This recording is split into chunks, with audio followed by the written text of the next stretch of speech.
ന്യൂസിലെല്ലാം വളരെ കോമൺ ആയിട്ട് നമ്മൾ ഇന്ന് കണ്ടുവരുന്ന ഒരു മേജർ ഇഷ്യൂ ആണ് കുട്ടികളിൽ അല്ലെങ്കിൽ ടീനേജേഴ്സിൽ ഉണ്ടാവുന്ന സൂയിസൈഡ് ടെൻഡൻസി അല്ലെങ്കിൽ സൂയിസൈഡ് കേസസ്. അപ്പോൾ ഇത് വളരെയധികം നമ്മളുടെ കേരളത്തിലെ കുട്ടികളെ എഫക്ട് ചെയ്യുന്നുണ്ട്. ഇതിന്റെ റീസൺസ് എന്തുകൊണ്ടാണ് എന്നുള്ളത് നമുക്കൊന്ന് നോക്കിയാലോ. കുട്ടികളിലെ സൂയിസൈഡിന്റെ മേജർ റീസൺസ് നോക്കിക്കഴിഞ്ഞു കഴിഞ്ഞാൽ കൂടുതലായിട്ടും അവർക്ക് ഫെയിലിയേഴ്സ് അക്സെപ്റ്റ് ചെയ്യാനുള്ള ഡിഫിക്കൽട്ടി കൊണ്ടാവാം. ഇത് എക്സാംസ് ആവാം, അല്ലെങ്കിൽ മറ്റു പല കോമ്പറ്റീഷൻസ് ആവാം. പല കുട്ടികളും ഇന്ന് ഫെയിലിയേഴ്സ് അക്സെപ്റ്റ് ചെയ്യാൻ വേണ്ടി വില്ലിങ് അല്ല.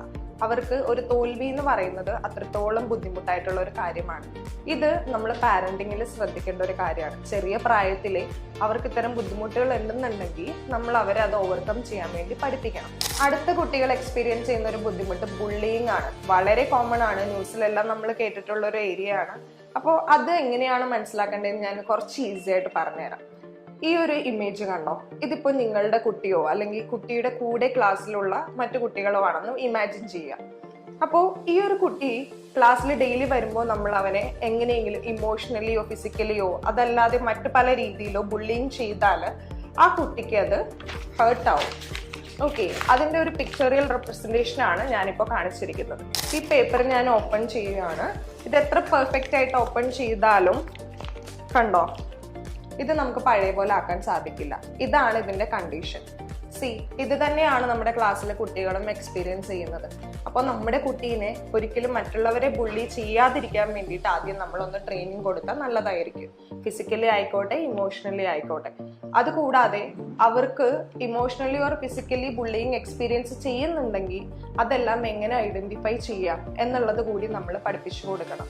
ഫോർ എക്സാമ്പിൾ, സേഫ് ആയിട്ടുള്ള ഒരു അഡൾട്ട്, അതിപ്പോൾ അവരുടെ ടീച്ചർ ആവാം, വേറെ ഏതെങ്കിലും റിലേറ്റീവ്സ് ആവാം, പാരൻസ് ആവാം, സീനിയേഴ്സ് ആവാം. അങ്ങനെ ആരാണോ സേഫ് ആയിട്ടുള്ള ഒരാളുടെ അടുത്തേക്ക് അവരോട് അപ്രോച്ച് ചെയ്യണം എന്നുള്ളത് അവരെ നമ്മൾ ചെറിയ പ്രായത്തിൽ ട്രെയിനിങ് കൊടുക്കണം.